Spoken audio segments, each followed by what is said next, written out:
E aí, galera, estou aqui com o pastor Moisés. Pastor Moisés, se apresente, diga de onde você é, seu nome completo, RG, CPF, brincadeira. Boa noite a todos aí. Bom, eu já sou um velho conhecido aqui da rede, da família, né? Mas na verdade eu sou, né, da região de Curitiba, ali do Paraná. E precisamente hoje eu sou pastor ali em Colombo, hoje ali, né? Eu já nasci num lar cristão praticamente, né? Eu venho de família cristã. E na caminhada, né, sendo mentoreado pelo meu pai e irmãos, né, hoje sigo aí o legado do meu pai, que é o pastorado, né? Pastorado. Pastor da igreja? Eu sou pastor da 10ª Igreja do Evangélico no Lar, ali em São Gabriel, Colombo, né?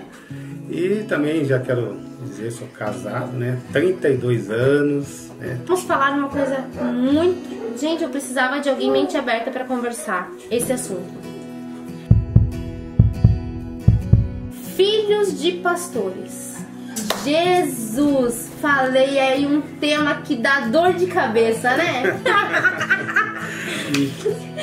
Ai, o que você tem a dizer para as pessoas que olham para a família pastoral e começam a achar defeitos na família pastoral? Que esquecem que a família pastoral é uma família normal, que tem as suas falhas, que é ser humano, que é carne. Eu quero dizer primeiramente que eu sou, né, eu sou defensor da família, né? Eu tenho 4 filhos, né? E esse é um assunto bem hoje, vamos dizer até assim, polêmico, né? Porque vai muito de pastor para pastor. Mas eu tenho um conceito comigo que eu aprendi uma coisa na minha vida, que a minha família são os discípulos, são meus primeiros discípulos, né, que eu tenho que formar em casa, como está lá em Mateus 28, né, Jesus fala que devemos ensinar, né, meus primeiros discípulos a ser ensinado aos meus filhos. Segunda coisa que eu aprendo com a família pastoral é que a família pastoral ela é a igreja, ou os membros que nunca vão abandonar o pastor. Então eu aprendi que a minha família, né, ela está acima da igreja, né? Porque a Bíblia ensina isso. Primeiro Deus, e segundo a família, terceiro o trabalho, e a igreja ela vem em 4º lugar na nossa vida. Então muitas vezes as pessoas trocam essas ordens, né? Então eu tenho filhos, né, 3 homens e uma moça. Então para você já entender como não é fácil, né?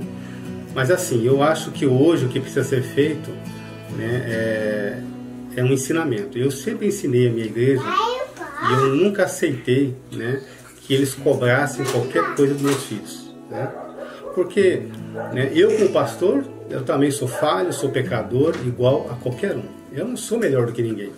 Então os meus filhos também não são melhor do que ninguém, né? Afinal, todos nós precisamos da redenção, né, do amor e da graça do Senhor Jesus, né? Então eu sempre digo que na igreja ninguém é melhor do que ninguém, né? E a própria Bíblia diz: não julgueis para não ser julgados. E isso é o mais triste de todos, né? Porque os filhos não têm culpa e acabam pagando por um erro dos pais, né? Então eu sempre ensinei, e eu acho que hoje o que falta, assim, no geral nas igrejas, é esse ensinamento, ensinar a igreja, né? Primeiramente, ensinar que filho de pastor, né, ele não deve ter na igreja nenhuma preferência, né?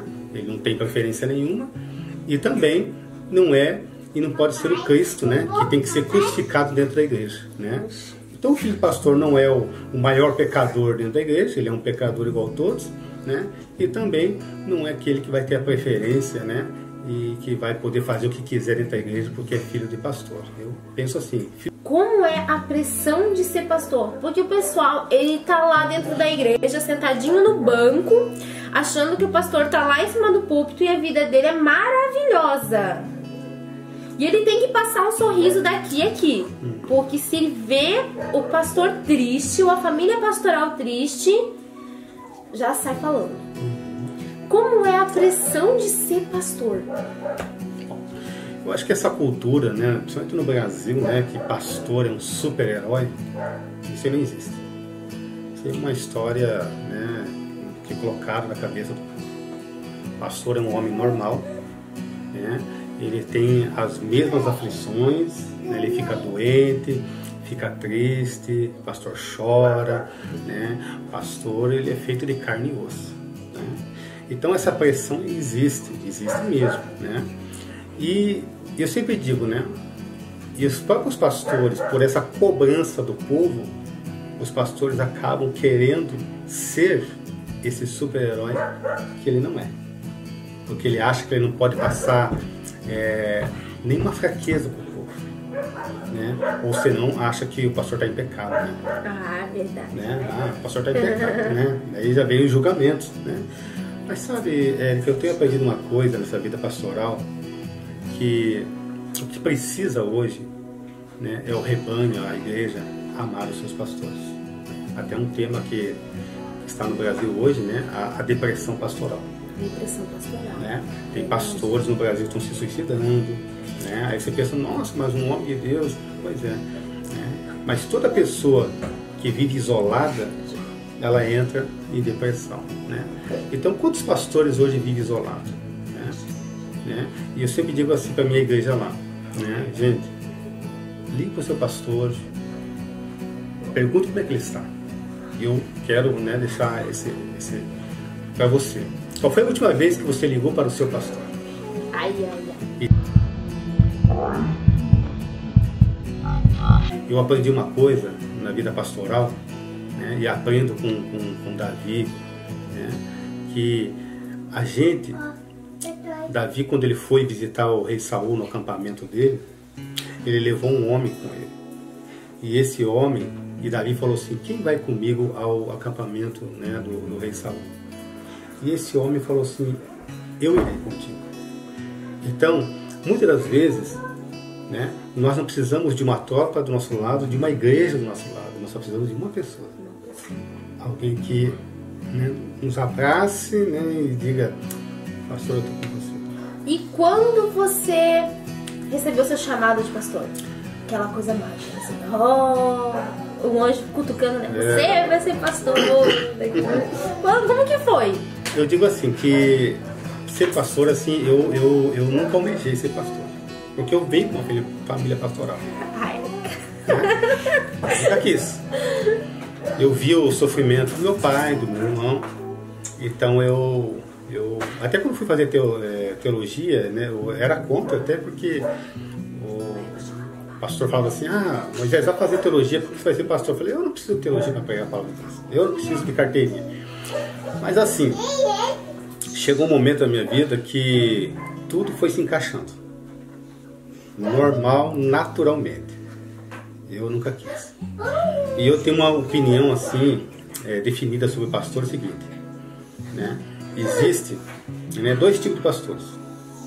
Aqueles que são chamados, né, e aqueles que são oferecidos, né? E quais são os oferecidos? É aquele que ele quer ser pastor de qualquer jeito. Ele passa por cima de todo mundo. Né? Não, mas tem, né? Tem mesmo. Sabe que tem que ser pastor, né? Porque ele olha o pastor, ele vê o pastor, não, eu tenho que estar naquele lugar. E ele não tem um chamado. E é por isso que nós temos hoje muito evangelho sendo escandalizado por pessoas que não têm o chamado de Deus e estão no lugar errado, fazendo o que não é para fazer. Ou seja, está lá fazendo algo que Deus não tem para ele, ou não mandou ele fazer. Mas eu sempre digo que, né, o pastor, né, que tem o chamado de Deus, ele é um pastor que ele conquista esse direito diante do povo. O próprio povo reconhece ele como pastor. Porque a Bíblia fala, né, é mesmo que as ovelhas conhecem a voz do seu pastor.